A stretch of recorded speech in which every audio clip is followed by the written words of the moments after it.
You're here because you've felt it, haven't you? Mm-hmm. That subtle, persistent whisper, that nagging sense of something missing, even when, by all outward appearances, you have everything a human desires. Right. Everything looks great on the surface? Exactly. You've likely climbed your own mountains, hit milestones, maybe even got admiration from people around you yet. Mm-hmm.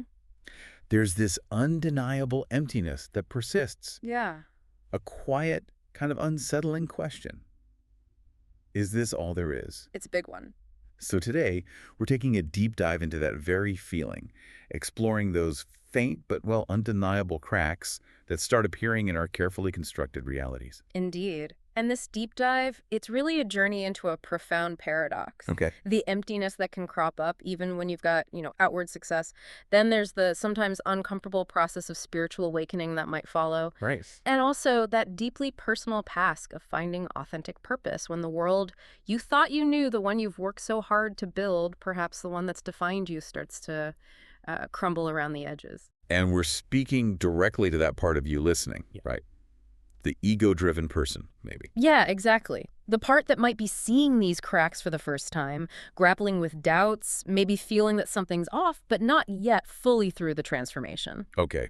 And to guide us through this intricate landscape, we'll be drawing insights from quite a rich tapestry of sources today. Mm-hmm. We're weaving together wisdom from a profound philosophical text called A Beautiful Place to Get Lost. Which is fascinating. It really is. And compelling psychological research from experts like Lisa Miller and Carl Jung. Key figures in this area. Absolutely. And crucially, poignant.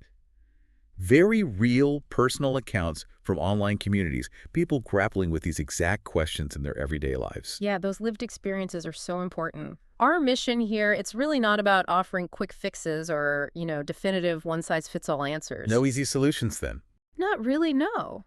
Instead, we aim to unpack what truly happens when that relentless pursuit of external success, that often elusive having it all, actually leaves an internal void.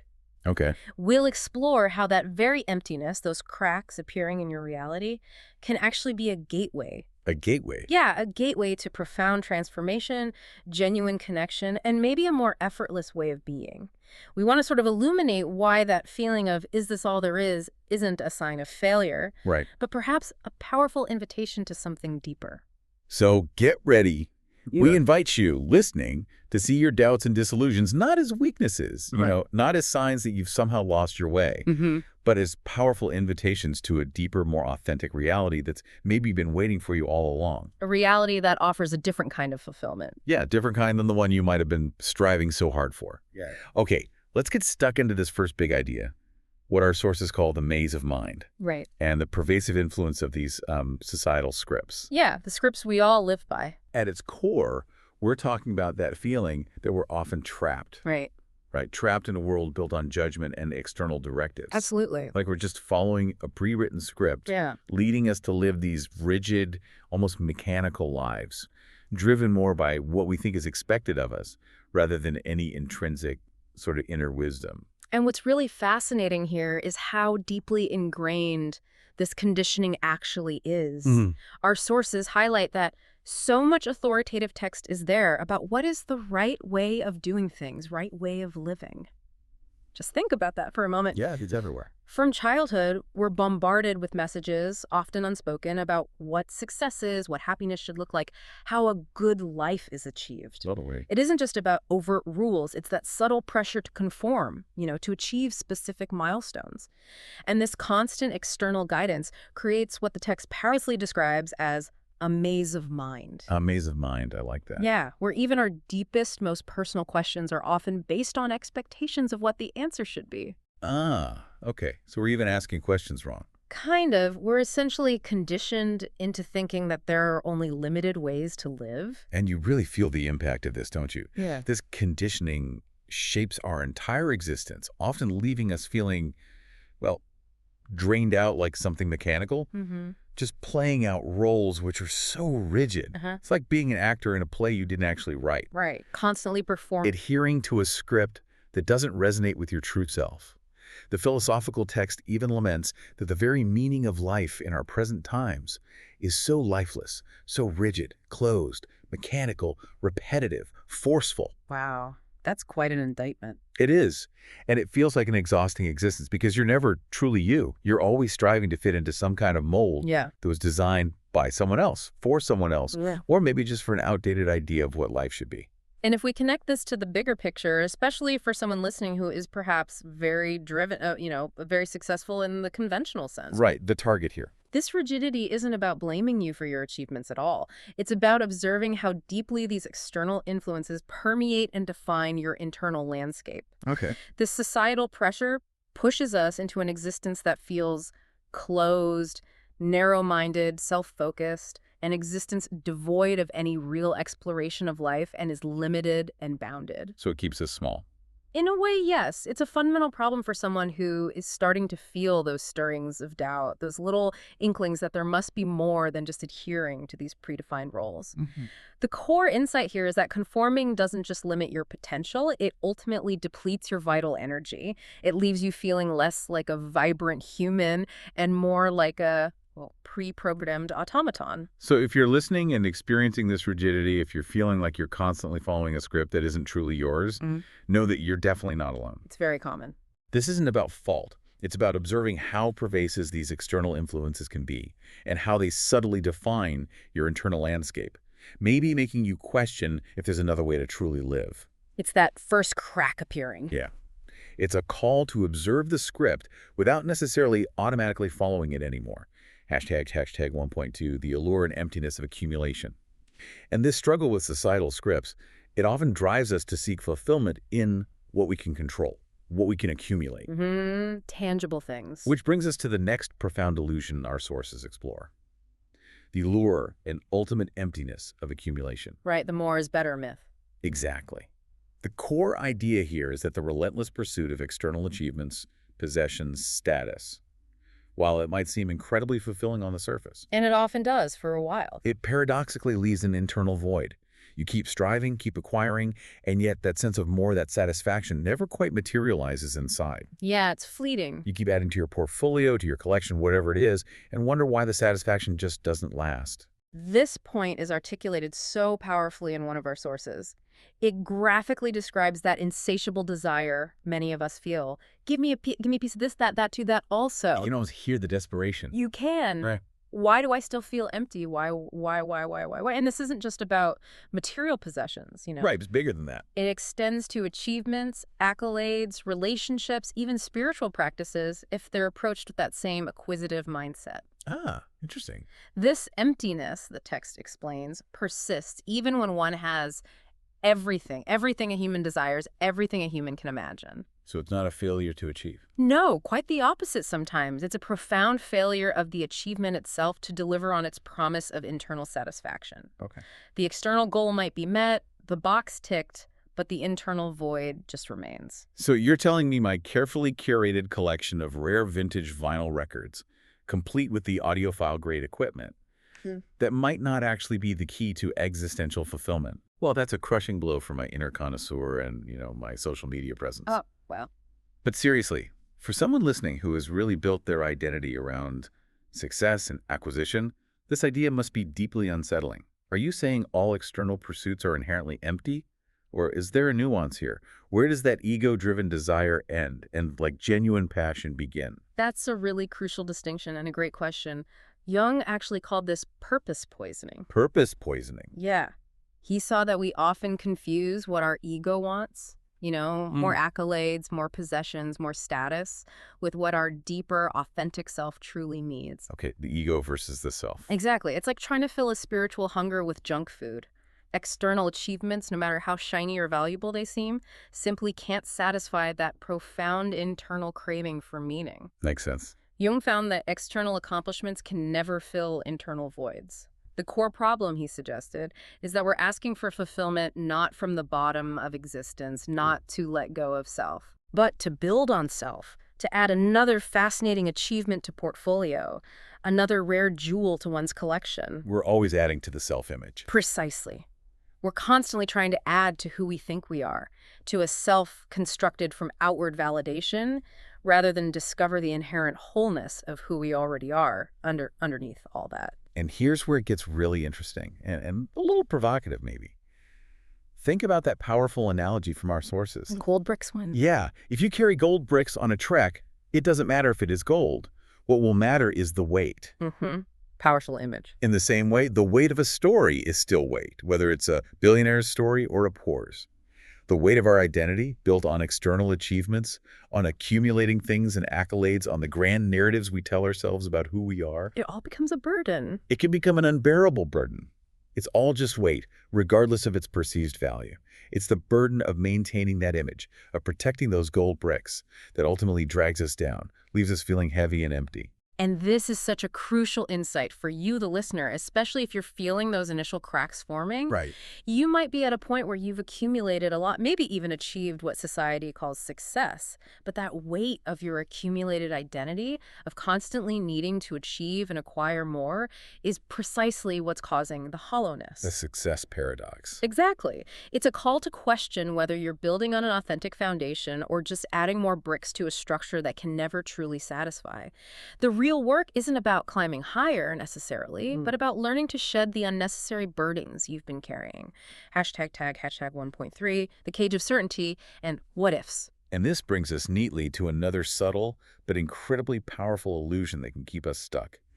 The cage of certainty. Ah, yes, the comfort zone trap. And the tyranny of what ifs. We all crave predictability and control, right? Yeah. It feels safe. It's what allows us to plan, to build, to manage risk. It's a basic human need, in a way. But the core idea here is that this very desire, while seemingly protective, can create a self-imposed cage that actually stifles true exploration and growth. Right. It keeps us from the very expansiveness we might unknowingly yearn for, because the ego fundamentally fears the unknown. It hates uncertainty. Our sources illustrate this so vividly with an evocative image. Simplicity is a cage. Simplicity is a cage. How so? Well, the image continues. Sitting in a cage the bird has built, and now it is afraid of flying. Ah, okay. The bird built its own cage. Yes. What ifs? What ifs? What ifs? The mind cries, and living all what ifs in mind, the energy drains out and it watches from the cage window, waiting for someone to free one from oneself. Wow. So the fear of the unknown, those endless mental rehearsals of potential negative outcomes, what if I fail? What if I lose everything? What if I'm not enough? They keep us paralyzed. Exactly. It's a profound act of self-imprisonment. The bars aren't made of iron, but of our own anxious thoughts. It's like we've built this cozy little nest of certainty, maybe a comfortable career, a predictable routine, a life that's carefully managed. Sounds sensible, doesn't it? It does. But then we become so comfortable in it, so terrified of what's outside, that we forget we have wings. We just sit there peering out, letting our mental what-ifs drain our energy, keep us from taking risks or exploring genuinely new paths. The source highlights how this fear keeps us closed, narrow-minded, self-focused, an existence devoid of any real exploration of life and is limited and bounded. It shrinks our world. Yeah. The comfort of certainty is cozy, but it is addictive, and slowly it becomes a cage. And it's a cage built and maintained by our own minds, by our own fear of letting go of control. And if we connect this back to you, the listener, especially if you're starting to feel those cracks, this speaks directly to the ego's powerful need for control and predictability. You've likely built a life that feels secure, a life where you've minimized risks and embraced routine, perhaps believing that this control would bring ultimate peace. The logical approach. But if you're sensing an underlying restriction, a lack of vibrancy, or that nagging feeling that you're missing out on a deeper experience of life, this section invites you to recognize how often our own minds, with their endless what-ifs, become the bars of our perceived prisons. We are our own jailers. In many ways, yes. These mental constructs prevent us from venturing into the wilderness of true being, into the open possibilities that lie beyond our imagined boundaries. It's an invitation to question who you are waiting for to set you free. Right. When the freedom might simply lie in letting go of the need for an answer to every what if and taking that leap into the unknown. Okay, so as those cracks in our perceived reality start to widen, the experience can often be deeply uncomfortable, even painful. Definitely not always pleasant. Which brings us to a really radical reframing of suffering, specifically this idea of depression as a portal. A powerful concept. The core idea here is that what is commonly labeled as depression, especially maybe after significant life transitions or profound losses, can often be more than just an illness. It could be a spiritual passage, Right. a portal to deeper understanding and connection, rather than merely an illness to be cured or managed away. Yeah. This really challenges a deeply ingrained societal narrative, doesn't it?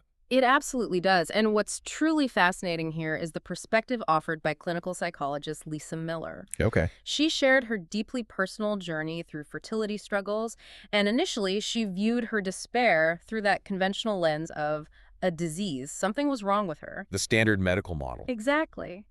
But through her own experience and later her research, she came to understand that such experiences, things like loss of a spouse, miscarriage, trauma, or the natural transitions like the sophomore slump, midlife crisis, which she calls portholes and passages. Portals and passages. I like that. Yeah, these things are not aberrant illnesses, but seemed core to who we are. They're part of the human condition, often acting as catalysts for profound internal shifts. So she realized these weren't just random misfortunes, isolated incidents of bad luck, No. but deeply human experiences that hold this transformative potential. Yeah. And here's where it gets really interesting for me. Okay. Miller's revelation was that depression as only one side of the door, and on the other side of the door was illumination, warmth, light, and spiritual path. Wow. And this wasn't just a personal feeling, a subjective experience. Scientific research in her lab later supported this. They actually found a thickening of those very same regions of the brain that atrophy in lifelong clinical depression. Yeah, structural changes. For those people who had a strong personal spirituality or had navigated these passages spiritually, it's like the brain literally reshapes itself, becomes more resilient and integrated when we engage with these deeper spiritual dimensions through suffering. That's incredible. It suggests a neurological basis for a spiritual journey through difficulty. Exactly. And her personal anecdote powerfully illustrates this too. The duck story. Yeah. After yet another failed IVF cycle, she found this tiny dead duck embryo on her doorstep. Just heartbreaking, right? A symbol of her own loss and failed hopes. Oh, awful. Yet, in a moment of profound connection, the persistent mama duck later brought her a plump, juicy worm. A gift, she called it. A moment of connection and the realization that she was not alone. A sign, maybe? Maybe. And this experience, and later some random guy on the bus suggesting adoption, it opened up entirely new possibilities for her. It shifted her perspective from one of isolated despair to one of interconnectedness and, well, grace. These seemingly small, synchronistic moments became profound messages, guiding her through her own dark night. It shows how meaning can arise in unexpected ways. Absolutely. So if you're listening and grappling with feelings of despair, with a deep sense of emptiness, maybe especially after hitting what you thought were your ultimate goals, this perspective offers a really radical reinterpretation. Your suffering might not be a sign of failure or some aberrant illness, Right? but an essential part of a spiritual path, a powerful opportunity for becoming, for moving towards a more connected and meaningful existence. It suggests the path through despair can lead to an unexpected, deeper light. Yeah, if you're open to seeing it differently, if you're willing to walk through that door, as Miller puts it, it asks you to trust that this discomfort has a purpose beyond just pain. Now let's turn to Carl Jung, who gave us a truly profound insight into what happens when that veil of illusion really starts to lift.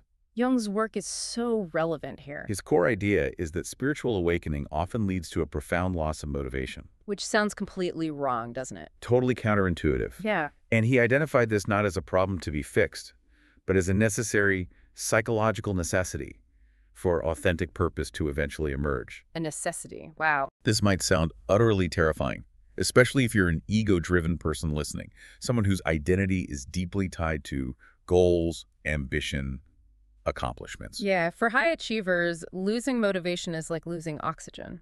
Exactly. Imagine suddenly losing all drive right when you thought you were maybe on the cusp of something new or deeper. And what's truly fascinating here is Jung's empirical observation. He studied hundreds of patients who experienced these spiritual breakthroughs, Okay. and he found that 70% lost all motivation within months. 70%. That's huge. And it wasn't because they failed in their awakening, quite the contrary. It was because they succeeded too well at seeing through life's illusions. Succeeded too well. Yeah. He called this the awakening paradox and also the Negrado, a profound blackening phase. Like a grotto, like a dark phase. Exactly. Imagine a chrysalis where the old form of the caterpillar has dissolved into this kind of cellular soup, But the butterfly hasn't yet emerged. That's the Negrado, a period where your old self is dying, where the old drives and structures are dissolving, but the new, authentic self hasn't yet been born. A psychological limbo? Precisely. A state of unbecoming. This is the collapse of the illusion of becoming, isn't it? Where the entire structure of motivation is built upon this illusion, you must become something you are not. That drive to constantly improve or achieve. All those drives, all that ambition, that relentless fire you had to achieve, to prove yourself, to acquire more, gone, suggests that fire burns out because it was never real to begin with. Ouch. Never real. Well, fueled by the ego, right? Trying to achieve or prove something, to fill that void we talked about, suddenly the engine just sputters and dies, and you're left wondering why, with this deep sense of apathy or maybe pointlessness. Like climbing the mountain and finding nothing there. Yeah, or finding it wasn't the right mountain after all. And if we connect this directly to you, the ego-driven listener who is maybe accustomed to external validation and achievement, this can be a terrifying realization. The goals that once excited you now feel hollow. The projects that consumed your energy now seem meaningless. Yeah. And you might find yourself lying in bed wondering why nothing matters anymore. That's bleak. It can feel bleak, but this deep dive suggests that this emptiness isn't failure. It's not necessarily clinical depression, but rather a spiritual pregnancy. Spiritual pregnancy. Yeah, a crucial clearing of space, a composting of the old for something more authentic, more soul-driven to eventually emerge. It's a necessary pause before a more genuine path. Okay. One rooted in true being rather than ceaseless becoming can reveal itself. This pause is not inaction. It's a profound internal process. Hashtag 2.3, the dark night of the soul and existential crisis. And as we delve deeper into this uncomfortable awakening, what Jung described as the Negrado often expands into what mystics and seekers for centuries have called the dark night of the soul. A well-known but often misunderstood term. Yeah. The core idea here is that this intense phase of spiritual awakening is characterized by profound disillusionment, a shattered identity, and this perceived vacuum of meaning. Sounds pretty grim. It does. Yet crucially, it is considered a temporary and absolutely essential process of purification, a burning away of everything that isn't truly you. So it has a purpose, even though it feels terrible. That's the idea. But what exactly is happening during this dark night, and why does it feel so utterly devastating? That's the key question. Our sources explain that every notion and belief that you have accumulated over a lifetime and have identified with is stripped away. Everything. Pretty much. Your ego, which is your beliefs, defenses, and conditioning, is essentially torn to pieces. Imagine that, the very foundation of who you thought you were, just dissolving. That's terrifying. It leads to an existential identity crisis, probably the deepest humanly possible, leaving this vacuum where your previous self resided, making nothing feel real anymore. Like waking up in a completely alien world. Exactly. Where all the familiar signposts have just vanished. That sounds utterly disorienting. And for someone listening who has always prided themselves on their strong sense of self, their direction, their achievements, it must feel like a complete breakdown. It often does. And it's not just philosophical musing, is it? We see this in personal accounts. Oh, absolutely. Online communities like Reddit are full of these experiences. People describe feeling severely depressed, dissociative, empty, suicidal. Wow. And that nothing brings pleasure anymore because I've realized everything I used to love was just a distraction. The distraction from what? From maybe a deeper truth, or just from the emptiness itself. It's described as a death of everything you thought you were. A death. But as our sources emphasize, a necessary one. It's a purification process that can feel incredibly violent, like the universe is forcefully peeling away layers of identity you never even realized you were wearing. Okay, so to recap here. Yeah. The path to authentic purpose often involves feeling utterly lost, questioning your entire existence, and battling thoughts you never knew you had. It sounds like a rather exclusive club, doesn't it? Admission is free, but the initiation fee is everything you thought you were. Slight pause. That's a good one. It's a journey not for the faint of heart, definitely. But maybe for those brave enough to confront their deepest fears about who they are without all their external trappings. Everything you thought you were. That's quite a price tag indeed. What's the biggest misconception people have about surviving that kind of profound surrender, especially for someone who is used to doing things to solve problems? That's a great point. The instinct is to fix it, to escape it. Right. Because for you, the listener, who might be experiencing this intense confusion and suffering right now, This section really validates those feelings. It assures you that these feelings are not a sign of you going crazy, but a normal, though undeniably painful part of a transformative process. It's okay to feel this way. You are not me anymore in the old sense, and this space between who you were and who you're becoming feels like chaos because it is. This chaos, this sense of everything being stripped away, is simply the precursor to a new order. A new, more authentic self waiting to emerge. Exactly. The key seems to be trusting the process even when it feels like everything, absolutely everything, is falling apart. Okay, so if the previous stage felt like this chaotic dismantling, this dark night, then this next part is about finding a new way to move forward. Navigating the wilderness, as it were. Yeah, navigating this wilderness of transformation without just falling back into the old patterns. The core idea here seems to be that true, effortless living emerges not from more striving or controlling. Which is the ego's default mode. Exactly. Yeah. But when we let go of that grip, embrace vulnerability, and commit to radical honesty with ourselves. Our sources beautifully emphasize this. They state, living is being. It is effortless. Effortless. Yeah. That sounds nice. Doesn't it? Like the light which only knows to move straight. This effortless state is also compared to the water runs down, making its own path. What it is going to touch is never touched by water before. So it's about flow, about allowing life to unfold naturally. Yes, authentically, rather than trying to force it into some predetermined channel, the way an ego-driven person might typically operate. Right. To reach this, one must release the desire to control thinking and what our philosophical text calls the human tryst, to force things to only accept what it understands. We try to force things into boxes we already know. Exactly. We grasp for what's familiar, what fits our existing framework, rather than allowing the unknown to simply unfold. Surrendering to that internal battle sounds incredibly liberating, but also, well, terrifyingly difficult for someone who has relied on control and certainty their whole life. It's a huge shift. And what does accepting both love and hate, or saying no to both sweetness and bitterness, actually look like in a practical day-to-day sense? Doesn't that risk a kind of apathy or even detachment from the richness of human experience? That's a really vital question. It's not about apathy or detachment in the sense of indifference. It's about non-resistance. Non-resistance, okay. Accepting both love and hate doesn't mean becoming indifferent. It means recognizing these as transient human experiences without allowing them to define you or dictate your actions. So witnessing them without getting swept away. Precisely. It's about witnessing them within yourself without judgment or attachment, rather than constantly trying to suppress what you deem negative or cling desperately to what you deem positive. Similarly, saying no to both sweetness and bitterness means not being controlled by either pleasure or pain. Understanding that both are part of the larger flow of existence. For the ego, which is constantly seeking pleasure and avoiding pain, this is a radical shift. It undermines its whole strategy. Exactly. And the ultimate guide through all of this, our sources tell us, is honesty to yourself. Radical honesty. Yes, which becomes the fuel of life. It's crucial to keep doubt and question with me realizing the difference between knowing and believing constantly. Okay, so always questioning even belief itself. Yeah.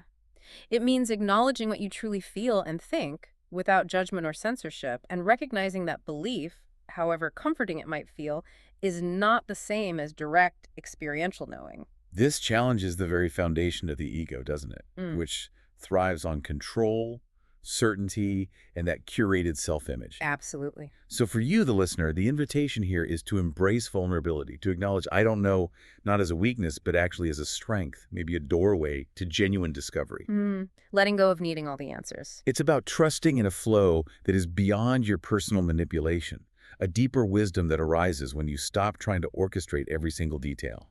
It means allowing yourself to simply be, even when it feels terrifyingly exposed and counter to every instinct you've cultivated for success. This letting go is the real work. It's not passive. So if our old ego-driven motivations have kind of burned out in that dark night, that fire that once propelled us forward, what replaces them? Yeah, where does the energy come from now?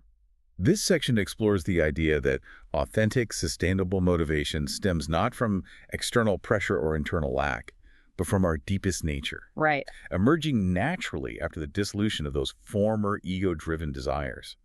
It's a whole new paradigm for what drives you, one that feels very different from the ambition you might be accustomed to. And Carl Jung made a crucial distinction here again, which is highly relevant. Okay. He differentiated between persona-driven motivation, which comes from the false self, that mask you wear to get approval, avoid rejection, and maintain social identity. The public face. Exactly. And self-driven motivation, which originates from your authentic core, beyond the ego and conditioning. Persona versus self. Okay. The former, the persona-driven motivation, that's what dies during awakening, leaving that profound void we discussed. Where the burnout. But the latter, the self-driven motivation, it doesn't push or demand. It calls, whispers, invites. It feels less like I have to and more like I get to. Ah, that's a key difference. Have to versus get to. It's a subtle pull, not a forceful shove. That's a profound shift. It's no longer about external pressures or the need to impress, to add another line to the resume. Or keep up appearances. It's an internal resonance, a deep sense of alignment. Jung observed that this transition often involves what he called a motivational fasting. Motivational fasting, like intentionally doing nothing. Not exactly nothing, but a period of conscious waiting, where one abstains from forcing any agenda, from chasing new goals, allowing those subtler impulses to emerge from the quiet. Creating space to listen. Exactly. It's like clearing the static so you can finally hear the true signal of your deeper self. Soul motivation, this self-driven kind, is sustainable because it comes from abundance, not scarcity. It operates in waves and cycles and is collaborative with life circumstances rather than constantly fighting against them. It ebbs and flows naturally. Not that constant burning drive of the ego. Precisely. And if we connect this to the bigger picture, this aligns beautifully with that idea that doing means what comes over the top, just be, from a beautiful place to get lost. Right, action arising from being. Yeah, it suggests that genuine action arises from a state of being, not from external pressure or internal striving. For you, the listener, especially if you're accustomed to always doing and achieving, this period of motivational fasting can feel incredibly uncomfortable. Like you're failing or being lazy. Exactly. It can feel unproductive, but it's presented as a necessary phase for that authentic, soul-driven purpose to reveal itself, a purpose that truly energizes rather than drains you. It's a powerful shift from chasing external validation to being called by an internal wisdom, a process of deep listening rather than forceful action. This isn't about laziness, it's about discerning genuine inspiration from egoic compulsion. Okay, so navigating this post-awakening period, where you might genuinely feel like a cracked egg on the sidewalk, as one source puts it, vulnerable, exposed, not quite whole. Yeah, feeling really raw. It could be incredibly disorienting. Everything you knew, everything you relied on has shifted. But our sources offer practical strategies to help integrate these intense experiences. Which is so important. It's not just about having the breakdown, but how you come back together. Right, to foster grounding and reconnection as you rebuild from the inside out. This isn't about rushing the process or trying to get back to your old self. No, that self is gone. But supporting the emergence of a more authentic one. Precisely. And one of the most important strategies from our sources for this reintegration is to take time to ground. Grounding. Okay, what does that mean practically? After intense, often destabilizing experiences, nourishing our animal bodies is critical. It means coming back to physical reality through simple, tangible activities. It could be engaging with nature, feeling the earth under your feet, listening to the birds, walking barefoot. It might involve exploring herbalism, taking warm baths, or engaging in creative physical movement like gentle yoga or dance. Connecting with the body. Yes. As one Reddit user powerfully put it, during these times, get out of your mind, come to your senses, breathe. Be present. Simple but profound. And it's not merely advice, it's almost a neurological imperative. Grounding practices like deep breathing actually stimulate the vagal nerve, helping to calm your nervous system, bringing you back into a sense of safety within your own body, which is vital when your mind feels like chaos. Okay, that makes sense. What else? Another key strategy is to develop new interests and skills. Because the old ones might not fit anymore. Exactly. It's incredibly common to find that old interests, hobbies, or even career paths that once brought you joy now feel hollow or meaningless during this period. The advice here is to release judgment about this shift and honor what you're now drawn to, even if it's less mentally stimulating or maybe more solitary than your previous pursuits. So it's okay if you suddenly want to take up pottery instead of, complex strategy games. Yeah, absolutely. Perhaps you find yourself drawn to hands-on hobbies or simply prefer quiet evenings with a book. It's perfectly okay to let go of the old self's preferences and explore new, gentler paths that resonate with your emerging self, rather than trying to force yourself back into what should be fun. That's a subtle yet profound act of self-acceptance, isn't it? It really is. Third, it's crucial to take a holistic mental health lens. Holistic meaning. During a spiritual crisis, it's easy to fall into reductionist answers. Either you're sick hell from a purely medical perspective, or you're a shaman from a purely spiritual one. Black and white thinking. Right. Our sources advise against such narrow views. Instead, ask, what are the many co-occurring factors? Personal, biological, societal, ancestral, maybe spiritual trauma that contributed to the crisis. Seeing the bigger picture. Yeah, understanding that it's likely a confluence of many elements, not a single, simple cause or label. This allows for a more compassionate and comprehensive approach to healing. Okay. Number 4. Fourth, and this is deeply important for many, is to acknowledge trauma. Oh, the past coming up. Recognizing that past, often buried, trauma can resurface as part of this healing and purification process is crucial. The dark night can be a period where old wounds are brought to the surface to finally be processed. So it's not just the present falling apart, it's the past too. Sometimes, yes. The advice is be gentle with yourself during this purging and releasing old wounds. This journey often brings up what's been suppressed for years, even decades, and confronting that requires immense self-compassion, not self-criticism. Gentleness is key. Okay, 5th. Fifth, develop energetic boundaries. Energetic boundaries. What does that mean? For those who feel really raw, too sensitive, or too open after a crisis, where they might be overwhelmed by external stimuli or other people's emotions. Like feeling like you have no skin. Yeah, exactly. Learning to consistently feel safe and centered in one's own body and energy is vital. This might involve visualization techniques to create a sense of inner containment, conscious self-care practices to protect your sensitive system, or simply learning to say no to draining interactions or environments. And checking your energy. Yes. It's about reclaiming a sense of inner sanctuary when the outer world feels too harsh or invasive. Makes sense. 6th strategy. Sixth, slowly rebuild a relationship to spirit. And the emphasis is on slowly. All right. It's perfectly okay to take a break from formal spiritual practices or intense seeking if it feels overwhelming or disingenuous after the crisis. Permission to step back. Absolutely. When you're ready and feel more grounded, return to centering, nourishing practices, especially those involving the body, like embodiment meditations or breath work. It's about finding a gentle, authentic connection, not forcing some grand spiritual experience you might have once chased. Less striving, more allowing. Exactly. This is a subtle rebuilding, not a dramatic conversion. Okay. 7th. Seven, honor the messages. Messages. Like signs and synchronicities. Could be. But instead of getting lost in the real or not real details of overwhelming experiences, which can be incredibly tempting for the mind to analyze. Right, trying to figure it all out. Treat them more like dreams. Zoom out to find the bigger metaphors, symbols, and messages that are meaningful for your life now. Looking for the underlying meaning. Yes.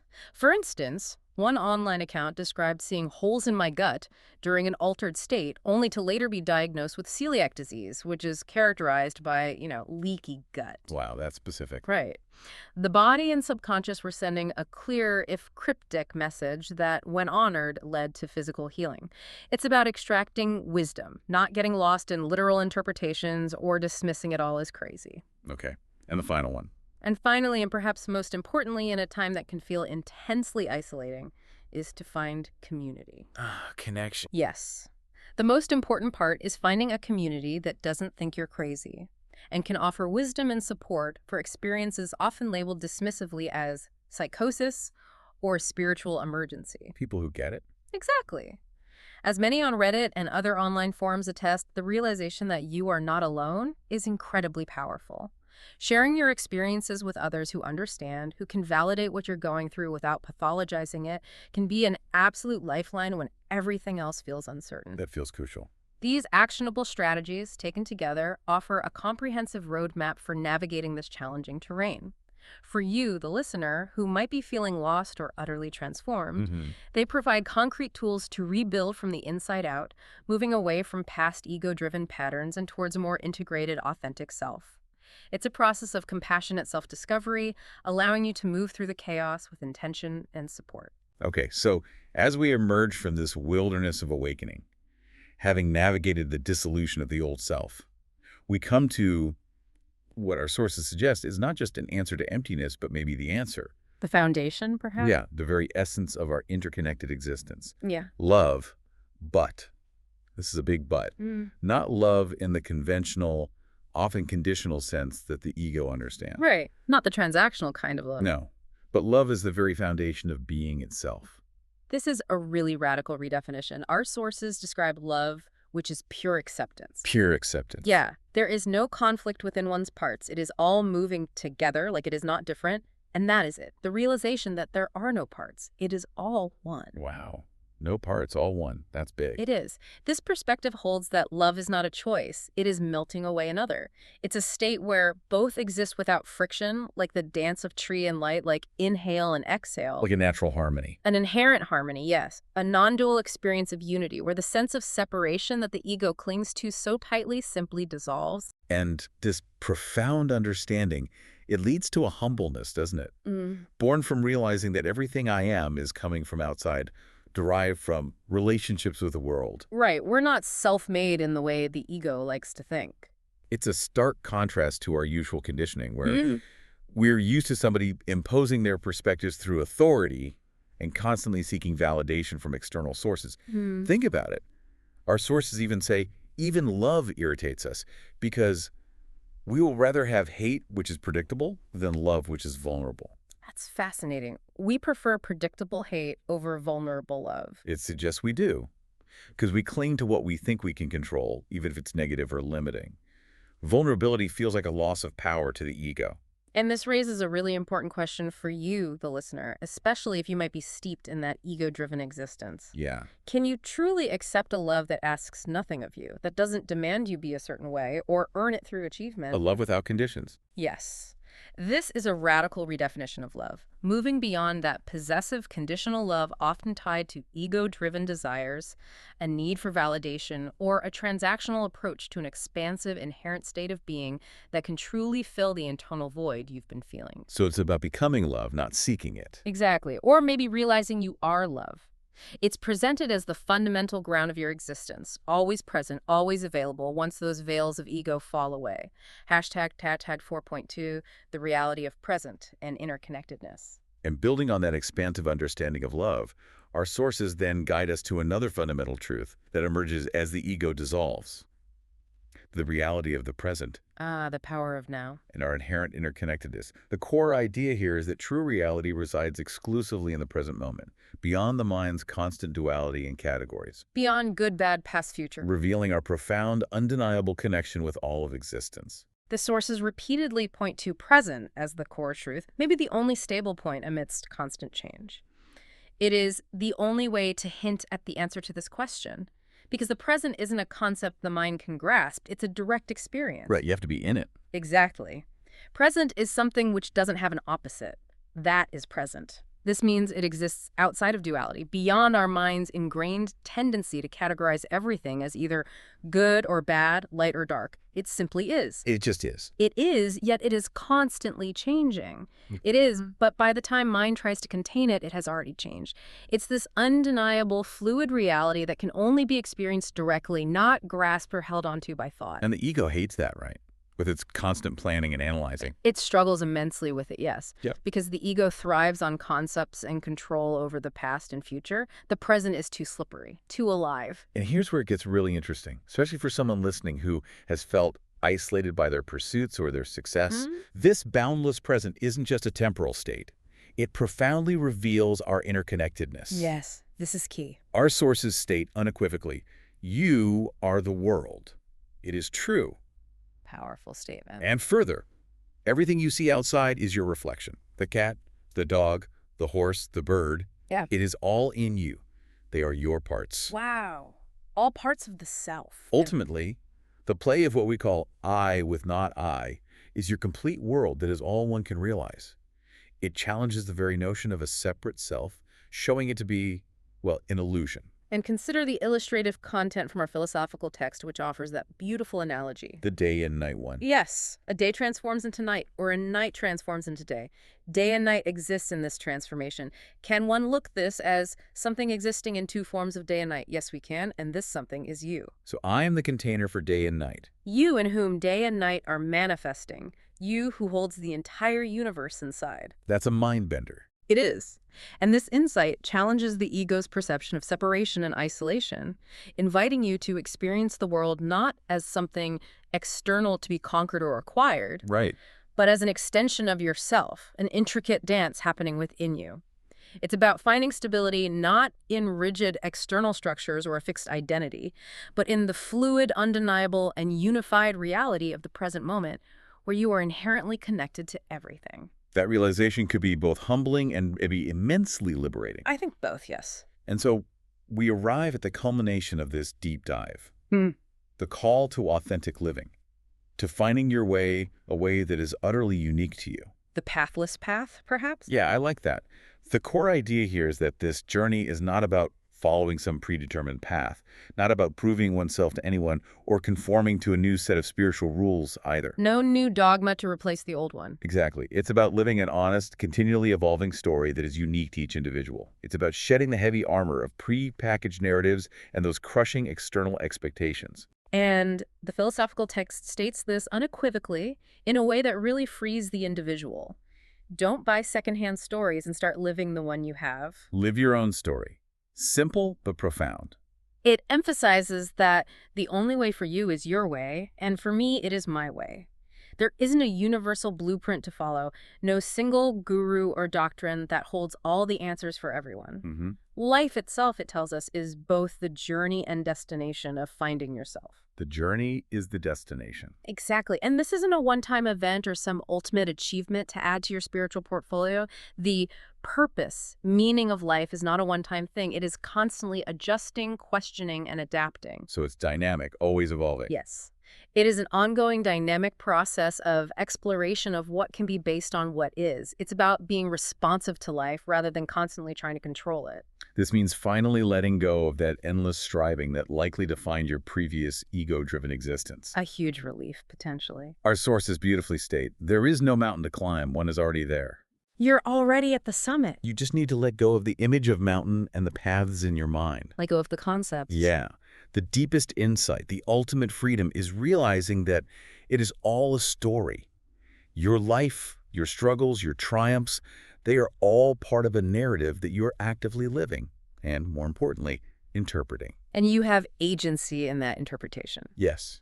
You have the choice to author the meaning, to release the burden of needing a perfect narrative, and simply live. And this empowers you, the listener, to shed that heavy armor of societal expectations and past conditioning that define your ego. Mm-hmm.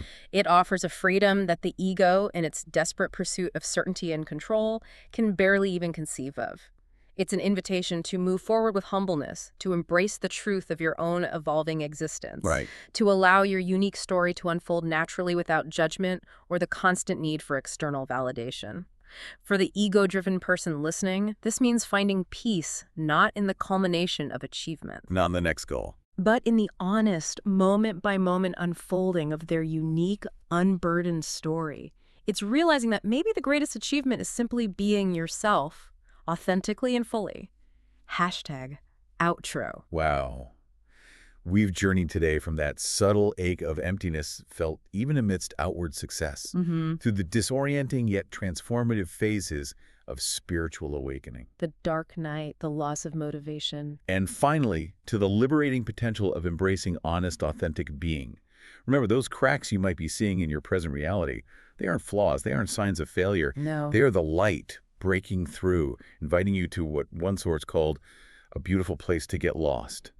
A place without rigid judgment, where love blossoms from pure, unconditional acceptance. The power ultimately lies not in trying to control every aspect of your journey, Which is exhausting anyway. but in realizing that it is all a story and that you have choice of what sense you make out of it. The path to truth, we've learned today, is indeed the path of honesty, a courageous endeavor to shed the weight of expectations and simply be. It's a call to let go of everything you thought you needed to be in order to discover who you truly are underneath it all. So as you go about your day, maybe just let this final provocative thought sit with you. Our sources remind us. Let us sit with what all you really are and what all I really am. The on-the-surface stuff. Exactly. It is not the resume. It is not the appearance. It is not the data you and I know. What if, just for a moment, you truly allowed yourself to let go of yourself, to simply be and to breathe, without agenda, without striving, without the need to achieve anything at all? What might you find there? What treasures, what authentic self, what profound connections might you find in that untouched grass of being? We invite you to explore this question, not as another achievement to add to your portfolio, Definitely not. but as an act of profound self-love, a genuine homecoming to yourself.